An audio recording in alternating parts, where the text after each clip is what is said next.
할렐루야. 엘리의 찬양단의 은혜로운 찬양 감사드립니다. 하나님께서는 하나님께서 택하신 사람에게, 하나님이 사랑하시는 사람에게 꼭 한 번씩은 믿음의 바닥을 치게 하시는 것 같습니다. 한 번 이상이 될 수도 있는데요. 저도 경험했었습니다. 이 믿음의 바닥을 치게 하셔서 자기 자신을 보게 하시고 겸손하게 하시고 이제는 크신 하나님을 바라보게 하시고 하나님께 간구하게 하십니다.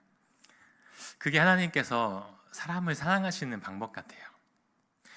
우리는 생각하기를 하나님께서 사랑하시는 사람에게 무한히 복만 주시고 팍팍 밀어주시면 좋을 것 같다고 생각하는데, 근데 하나님의 방법은 그게 아니더라고요.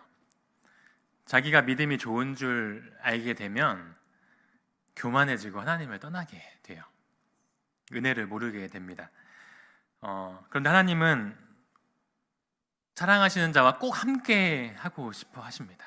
우리와 함께 하고 싶어 하십니다. 그래서 하나님의 그 방법이 때로는 힘들고 낙담이 될 때가 있습니다. 그런데 시간이 지나니까요, 은혜가 무엇인지 알겠더라고요. 이렇게 바닥을 쳐보니까 은혜가 무엇인지 알겠더라고요. 하나님께서 날 사랑하시는 방법이었구나. 그게 아니었다면 나는 교만해서 망했겠구나 깨달아지더라고요. 창세기 12장에서 아브라함이 기근을 피해 애굽으로 갔었는데요, 거기서 완전히 믿음의 바닥을 쳤습니다. 큰 믿음 가지고 고향 땅을 떠났었는데 완전 실패를 경험했습니다. 애굽으로 떠났던 것은 하나님을 믿지 못해서였고요, 여기가 약속의 땅이라고 했는데 기근이 들어서 애굽으로 피했습니다. 애굽에서도 죽음을 당할까 봐 아내를 누이라고 속이고 아내를 팔아먹었어요. 이 바로에게 사랑하는 아내를 빼앗기고 나서 얼마나 자신을 자책했을까요? 저는 이제 묵상하는데 참 아브라함이 많이 울었겠다 이런 생각이 들었어요. 제가 사랑하는 아내를 빼앗긴다고 생각하면 상상도 하고 싶지 않더라고요. 참 어려운 고통이었을 것 같고요. 또 하나님이 하셨던 약속이 있잖아요. 내가 너로 큰 민족이 되게 하고 내 이름을 창대하게 하고 너를 복이 되게 하겠다 하셨는데, 그냥 그 약속이 땅에 떨어진 것 같고 이 이역만리 먼 땅에 와서 홀로 버려진 듯한 그런 느낌, 하나님도 나를 버리신 듯한 느낌, 참 불쌍하게 느껴지더라고요. 그런데 그 완전 믿음의 바닥을 치고 완전한 실패를 경험하고 아브라함은 하나님의 은혜가 뭔지 알게 되었어요. 하나님의 은혜로 가족들이 모두 바로의 손에서 구원받게 되었고 많은 재물도 얻게 되었고 다시 가나안 땅으로 돌아왔습니다. 돌아온 아브라함을 가나안 사람들이 보면서 이렇게 생각했을 수도 있을 것 같아요. 야, 저 사람 애굽으로 가더니 성공했네. 참 잘했네. 우리는 기근 때문에 고생했는데 저 사람 부자가 돼서 돌아왔네. 참 잘했네. 이렇게 말했을 수도 있을 것 같아요. 근데 아브라함은 알고 있죠. 나는 완전히 실패했고 믿음의 바닥을 쳤고, 그런데 오직 하나님의 은혜로 내가 고향에 돌아올 수 있었구나. 너무 잘 알게 되었죠. 여러분, 우리가 믿음에 좋은 사람이 되려면은 내가 믿음이 없다는 것을 먼저 깨달아야 됩니다. 믿음은 하나님이 주시는 선물이지 나에게서 나오지가 않습니다. 그래서 우리가 내 것이 아님을 알아야 하나님께 믿음을 구할 수가 있습니다. 여러분, 지금 이 자리에서 제가 여러분께 이 귀한 말씀을 전할 수 있는 것도 저는 참 은혜예요. 너무 감사한 일이에요. 그리고 우리가 같이 지금 여기서 예배 드리는 것도 정말 큰 하나님의 은혜입니다. 우리가 이 자리에 있을 수 있는 것이 주님의 은혜입니다. 이 완전한 자기 실패와 은혜를 경험한 아브라함이 13장부터 완전히 달라진 모습을 보여줘요. 앞으로 넘어지는 모습이 또 있기는 있는데요, 이 13장부터 굉장히 달라진 모습을 보여줍니다. 그래서 이제 3, 4절에 있는 것처럼 아브라함이 고향 땅에 돌아와서 자기가 처음으로 제단을 쌓았던 그곳으로 옵니다. 베델과 아이 사이에 있는 곳인데 처음으로 자기가 하나님의 이름을 부르며 예배드렸던 곳이에요. 제단을 쌓았던 곳이. 자, 아브라함이 여기서 얼마나 감격스럽게 예배드렸을지 우리 한번 상상해 보십시오. 자기의 완전한 실패를 경험하고 모든 것이 하나님의 은혜였구나 깨달은 아브라함이 그 처음 예배드렸던 그곳에 돌아와서 제단을 쌓고 예배를 드리는데 얼마나 감격스럽게 예배를 드렸을지 상상이 되지 않습니다. 여러분, 예배는 성공한 사람들이 예배를 잘 드릴 수 있는 게 아니고 아무 문제 없이 잘 살고 있는 사람들이 예배를 잘 드릴 수 있는 것이 아니고요. 나는 믿음이 없어서 망해야 마땅한데 하나님의 은혜가 날 살렸구나 라고 고백하는 사람이 최고의 예배를 드릴 수가 있습니다. 그렇게 은혜를 아는 사람이 예배를 잘 드릴 수 있습니다. 아브라함은 큰 어려운 시간을 겪고 실패를 했지만 참 중요한 것을 배웠습니다. 그는 큰 부자가 되었는데 지금은 이제 재물이 어떻든지 상관이 없어요. 바로가 이렇게 선물을 줘가지고 큰 부자가 되었지만 상관없습니다. 지금부터 이어지는 스토리가 그것을 증명하는데 여러분 우리 같이 또 말씀 가운데 우리 하나님이 말씀하시는 메시지를 잘 듣고 우리 함께 은혜 받기를 원합니다. 자, 여러분 중에서도 혹시 믿음의 실패를 경험하셨더라도 하나님의 은혜가 분명히 있습니다. 하나님의 보호하심이 분명히 있습니다. 그래서 여러분 그것을 믿으시고 용기와 위로를 얻으시고 다시 한번 예배의 자리로 돌아와서 예배 드리시는 신실한 하나님께 예배 드리시는 여러분 되기를 바랍니다. 아브라함에게 조카 롯이 있었습니다. 아브라함의 아버지 데라에게 세 아들이 있었는데 아브람, 나홀, 하란입니다. 이 세 아들이 있었습니다. 근데 이 중에 막내 하란이 롯을 낳았어요. 롯을 낳았는데 일찍 죽었어요. 롯을 낳고 일찍 죽었습니다. 그래서 이제 롯에게는 아버지가 없는 거죠. 그래서 아마도 큰아버지였던 아브람이 아들처럼 잘 돌봐줬던 것 같습니다. 아브람은 자식이 없었습니다. 나중에 이삭을 늦게 낳았죠. 그러니까 아브람은 자식이 없었고 롯은 아버지가 없었기 때문에 이렇게 서로 타이밍이 또 잘 맞기도 했고 잘 이렇게 친밀했던 것 같습니다. 아브람이 하나님의 부르심을 받고 떠났을 때 롯이 함께 가죠. 그 어딘지도 모르는 곳을 모험 같은 곳을 함께 갑니다. 그것을 보면은 그 관계를 추측해 볼 수 있습니다. 모든 소유가 족장인 아브라함의 것이었는데 아브라함은 롯에게도 재산과 가축을 주고 잘 살 수 있도록 도와줬습니다. 여러분 그런데 문제가 생겼습니다. 애굽을 다녀오면서 그리고 또 하나님이 축복하셔서 이들의 소유가 굉장히 많아진 겁니다. 굉장히 많아져서 목초지는 한정되어 있는데 가축은 점점 늘어나니까 양측의 목자들이 서로 다투게 된 것입니다. 그래서 오늘 본문에서 중요한 부분이 있는데 다 같이 6절 말씀 같이 읽어보겠습니다. 6절 시작. 그들이 동거하기에 넉넉하지 못하였으니 이는 그들의 소유가 많아서 동거할 수 없었음이니라. 아멘. 자, 안타깝죠? 아브람과 롯이 동거할 수 없는 상황이 발생했습니다. 이유가 뭐라고요? 소유가 많아서예요. 자, 여기서 우리가 인간적인 면과 영적인 면을 좀 같이 보기 원하는데요. 인간적으로 볼 때 롯의 대처가 좀 아쉬워요. 롯이 지금 부자가 된 것은 자기 능력이나 자기 공로가 아니에요. 그죠? 아브라함이 다 그렇게 해준 거예요. 큰아버지였던 아브라함이 다 해준 겁니다. 그러면 자기가 먼저 가서 큰아버지 죄송합니다.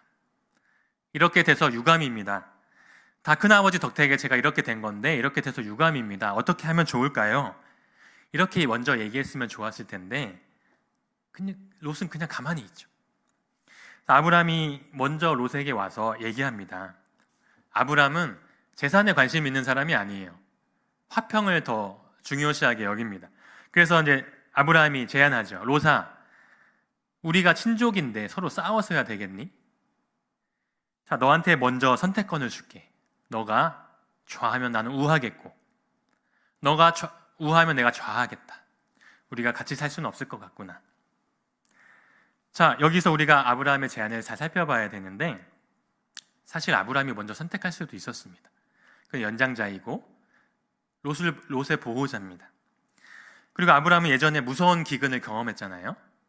자기가 안 좋은 땅을 선택했다가 다시 기근 같은 어려운 상황을 맞이하면 어떡합니까? 트라우마가 있을 수도 있잖아요. 그런데 아브라함은 이제 완전 변화된 사람이에요.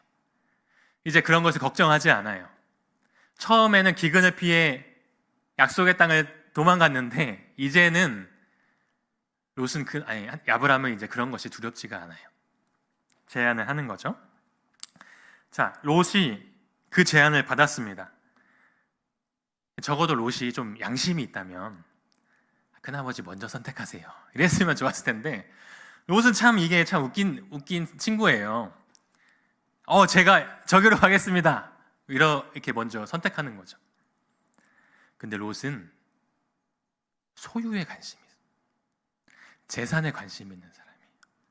딱 보니까 소돔 땅을 선택했어요.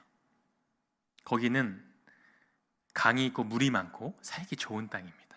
그런데 죄악이 많은 땅이. 근데 상관없어요. 잘 사는 게 목적이니까요. 자, 이제부터 영적인 면을 살펴보겠습니다. 이게 참 중요합니다. 자, 우리 복이 어디로부터 오는가 우리가 잘 알아야 됩니다. 복은 하나님이 주시는 것으로서 우리는 하나님께 복을 받지요. 그런데 사람이 또 복의 통로가 되기도 합니다. 자, 하나님은 아브라함에게 12장 2절에서 너는 복이 될지라, 개역 한글에서는 너는 복의 근원이 될지라 말씀하셨습니다. 그러니까 하나님은 아브라함을 선택하셔서 큰 복을 주시기로 작정하셨어요. 그리고 이 아브라함과 같이 붙어 있으면 하나님의 계획에 자동으로 참여하는 것이 되는 거고 같이 복을 받게 되는 겁니다. 자, 지금까지 롯이 가장 잘한 것이 있다면 아브라함과 함께 했다는 거예요. 아브라함에게 붙어 있었기 때문에 롯도 복을 받았고 하나님 나라에 같이 참여하고 있는 거예요. 절대 롯의 공로가 아니에요. 롯이 잘한 게 아니에요. 아브라함하고 붙어 있는 게 지금 제일 잘한 거예요. 그런데 지금 롯이 그 엄청난 복도 모르고 지금 아브라함과 떨어지려고 하고 있는 겁니다. 어리석은 것입니다. 무엇 때문에요? 소유가 많아서. 여러분, 우리가 6절 말씀 다시 한번 읽어보겠습니다. 시작. 그 땅이 그들이 동거하기에 넉넉하지 못하였으니 이는 그들의 소유가 많아서 동거할 수 없었음이니라. 아멘. 롯이 만약 지혜로운 사람이었다면, 영적인 분별력이 있었던 사람이었다면 어떻게 해야 되겠습니까? 큰아버지, 저는 알고 있습니다. 저는 아무 능력 없고 저는 아무 복도 없는 사람입니다. 지금까지 제가 큰 복을 받은 이유는 큰아버지와 함께 있었기 때문에 제가 복을 받은 것입니다. 제발 떨어지지 않는 말씀하지 마십시오. 혹시 가축이 많아서 싸운다면 제가 가축 포기하겠습니다. 다 큰아버지께 드리겠습니다. 저는 큰아버지와 함께 하고 싶습니다. 이렇게 했어야 지혜로운 사람인 거예요. 아브라함과 붙어 있으면 언제라도 복을 받을 수 있습니다. 소유가 문제가 아니에요. 그런데 롯은 소돔 땅, 소돔과 고모라, 거기 잘 살 것 같으니까 그 땅을 선택해서 갔어요. 아브라함과 떨어지게 되었어요. 그는 아브라함을 떠났지만 실은 하나님을 떠난 것입니다. 재물을 선택한 것입니다. 점점 욕심을 따라가다가 소돔 땅에 이르렀고 그 롯의 비참한 결말은 우리가 알고 있습니다. 아브라함은 단순히 땅을 양보한 것이 아니라 하나님을 선택한 것이에요. 믿음 없는 나를 도우시고 보호하셨던 그 하나님, 아무 공로 없는 나를 지키셨던 그 하나님을 선택한 것입니다. 은혜를 경험한 아브라함은 완전히 달라지죠. 여러분, 오늘 본문 말씀은 우리에게 분명히 말씀하고 있습니다. 무슨 대가를 치르더라도 어떤 대가를 치르더라도 복의 통로와 단단히 붙어 있어라. 소유 때문에 함께하지 못한다면 소유를 버려서라도 함께하는 편을 택하라. 이렇게 말씀하고 계신 것입니다. 여러분, 우리는 하나님께로부터 복을 받게 되는데 우리가 직접 받지 못합니다. 우리는 예수 그리스도를 통하여 복을 받게 됩니다. 그리스도 안에 있을 때, 그리스도께 붙어 있을 때 복을 받게 된다는 얘기입니다. 에베소서 1장에서는 하늘에 속한 모든 신령한 복을 우리에게 주셨다고 하는데, 이때 그리스도 안에서라는 표현을 6번이나 반복하시면서 그리스도 안에 있어라를 말씀하십니다. 그리스도 안에서 복을 받았다고 말씀하세요. 요한복음 15장 5절에도 말씀하시죠. 나는 포도나무요 너희는 가지라. 그가 내 안에 내가 그 안에 있으면 사람이 열매를 많이 맺나니 나를 떠나서는 너희가 아무것도 할 수 없음이니라. 여러분, 우리가 가장 잘하는 것이 있다면 그리스도 안에 있는 것이고요, 우리가 가장 어리석은 것이 있다면 다른 무엇 때문에 그리스도를 떠나는 거예요. 여러분, 그런데요, 오늘 6절 말씀이 소유가 많아서 동거할 수 없었더라 말씀하고 있잖아요. 혹시 여러분을 주님과 동거할 수 없게 만드는 것들이 있습니까? 혹시 소유가 많아서 주님과 동거할 수가 없습니까? 혹시 의지하는 사람이 너무 많아서 주님과 동거할 수 없습니까? 혹시 너무 바빠서, 너무 행사가 많아서 주님과 동거할 수가 없습니까? 알량한 자존심 때문에 주님과 동거할 수가 없습니까? 여러분, 그러면 안 되겠죠. 정리를 해야 됩니다. 굳은 결심을 하고 정리를 해야 됩니다. 그래야 우리 주님과 동거할 수 있습니다. 저는 소유를 버리는 것이 얼마나 어려운지를 경험해 봐서 알고 있습니다. 여러분한테 소유를 버리라고 하는 말이 아니고요, 제가 선교사로 부르심을 받았었는데 얼마 되진 않았지만 소유가 부르심에 걸림이 되었어요. 이것 때문에 부르심에 아멘하고 따라갈 수가 없겠더라고요. 그래서 버렸어요. 다행히 얼마 되진 않았어요. 가난한 신학생이었기 때문에 얼마 되진 않았지만 저는 나름대로 아끼고 검소하게 살면서 모았던 것이지 않겠습니까? 저도 고민 많이 했죠. 하지만 부르심에 응답하고 하나님께서 은혜를 주셔서 그 부르심을 따라갈 수 있었습니다. 이렇게 생각할 수도 있죠. 목사님, 저는 그런 염려 없습니다. 저는 가진 게 없습니다. 저도 소유가 좀 있었으면 좋겠습니다. 이렇게 말할 수도 있잖아요. 근데 여러분, 우리가 혹시 소유가 없다 하더라도 만약에 그 많은 재물을 부러워하고 항상 아쉬워하고 내 마음속에 계속 그런 마음을 품고 있다면 크게 다를 게 없어요. 왜냐하면 선택의 기로에 서면 항상 주님이 아닌 거기를 선택하게 되거든요. 우리는 내가 주님과 동거하고 있는지 아니면 다른 것을 선택하고 있는지 나를 잘 돌아봐야 됩니다. 제가 사역하면서 이런 얘기를 많이 듣습니다. 또 제가 전화신방도 많이 하는데 주님이 아니라 목사님 저한테 이렇게 얘기하는 거죠. 목사님, 제가 이 문제만 좀 해결되면 그때 좀 교회 나갈게요. 이게 지금 좀 먼저인 것 같아요. 목사님, 이거 좀 잘 풀리면 이제 그때 좀 열심히 봉사할게요. 목사님, 지금 이게 바쁜 게 뭐 있는데 이것만 좀 지나가면 그때 좀 열심히 해볼게요. 그때마다 저는 이제 항상 이렇게 말합니다. 예, 그렇게 하시죠. 그런데요, 지금 바쁜데 평생 바빠요. 앞으로 계속 더 바빠지지 더 나아지지 않아요. 지금 주님 선택하지 않으면 선택 못해요. 그 문제 해결되면요, 문제 또 생겨요. 문제는 평생 죽을 때까지 생겨요. 지금 선택하지 못하면 주님과 함께 할 수 없어요. 저는 권면합니다. 특별히 사랑하는 젊은 세대, 우리 3040 세대도 그렇고 아기도 있고 또 여러 가지 힘든 일들이 많습니다. 그래서 지금 이게 좀 해결되면 좀 할게요. 이런 분들이 많은데 제가 최대한 사랑으로 건면합니다.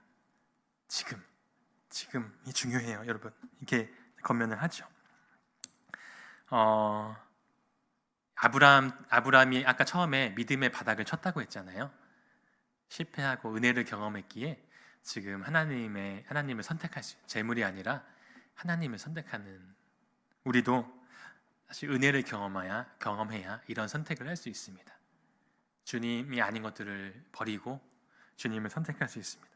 자, 좋지 않은 땅을 하나님을 선택한 아브라함에게 하나님이 큰 복을 주세요. 14절부터 18절 말씀까지 좀 교독해서 같이 읽겠습니다. 14절부터 18절 말씀까지 교독해서 제가 먼저 읽을게요. 롯이 아브라함을 떠난 후에 여호와께서 아브라함에게 이르시되 너는 눈을 들어 너희 있는 곳에서 북쪽과 남쪽 그리고 동쪽과 서쪽을 바라보라.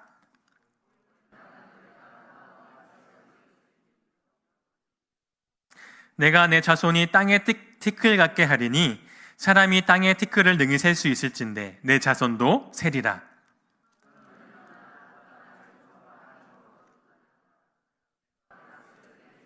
다 같이 읽겠습니다. 이에 아브라함이 장막을 옮겨 헤브론에 있는 마므레 상수리 스풀에 이르러 거주하며 거기서 여호와를 위하여 제단을 쌓았더라. 아멘. 하나님이 큰 복을 주시죠. 그런데 이미 아브라함은 재물을 초월한 사람이에요. 별로 관심이 없어요. 하나님과 함께 함으로써 너무 기뻐요, 아브라함은 지금. 그래서 어떻게 해요? 18절에 다시 제단을 쌓죠. 다시 예배를 드립니다. 이런 사람은 계속 감사함으로 예배를 드려요. 그러니까 이 복된 사람의 특징은 계속 기쁨과 감사로 예배를 드리고 그리스도 안에 거하는 겁니다. 우리 구주 예수님께서는 고난의 잔을 앞두고 선택하실 수 있었습니다. 하나님이신 우리 예수님께서는 육체로 이 땅에 오지 않을 수도 있었어요. 하늘의 영광을 취하면서 거기 있을 수도 있었습니다. 이 땅에 오는 것을 선택하지 않을 수도 있었습니다. 이 땅에 오셨어도 십자가 고난을 선택하지 않을 수도 있었습니다. 그런데 그분은 항상 우리의 구원을 먼저 생각하셨고 우리와 함께 하시는 임마누엘을 항상 선택하셨습니다. 그분은 이 땅에 오셨고 우리와 영원히 함께 하리라 하시는 그 하나님의 약속을 이루기 위하여 임마누엘을 이루기 위하여 십자가에 달리셨고 죽으셨고 부활하셨습니다. 그분은 항상 우리를 선택하시고 사랑하시고 은혜를 주십니다. 여러분, 선택의 기로에서 우리 주님은 생명을 다해 우리에게 주셨는데 우리가 선택하지 못해서 예수님과 동거할 수 없다면 참 슬픈 일일 것입니다. 그러면 안 되겠죠. 여러분, 대림절입니다. 그리스도 안에 거하는데 노력하는 시간이 되시길 바랍니다. 가지가 포도나무에 붙어있듯이 예수님께 꼭 붙어있는 시간 되시길 바랍니다. 하늘의 복을 받으면서 예수님과 동거하는 시간 되시길 바라고 큰 대가를 치르더라도 주님과 동거할 수 있기를 바랍니다. 특별히 오늘 본문 6절 말씀의 질문처럼 주님이 우리에게 질문하십니다. 동거할 수 없다고 하는데 너 어떻게 할래? 질문하십니다. 이 질문에 믿음으로 대답을 준비하시고 확신으로 대답하실 수 있는 여러분 되기를 주님의 이름으로 축원합니다. 기도하겠습니다. 하나님, 우리에게 대림절을 주셔서 예수님을 기억하게 하시고 예수님 안에 거하게 하시니 감사합니다. 롯이 이 축복을 알지 못하여 아브라함을 떠나고 재물을 선택해서 갔습니다. 그러나 우리는 무엇 때문에 주님과 동거할 수 없다면 그것을 정리해서라도 주님과 동거할 수 있는, 주님을 최우선으로 사랑할 수 있는 그런 은혜를 허락하여 주시옵소서. 이 대림절 기간 주님과 동거할 수 있는 은혜를 주실 줄 믿습니다. 감사드리며 예수님의 이름으로 기도드립니다. 아멘.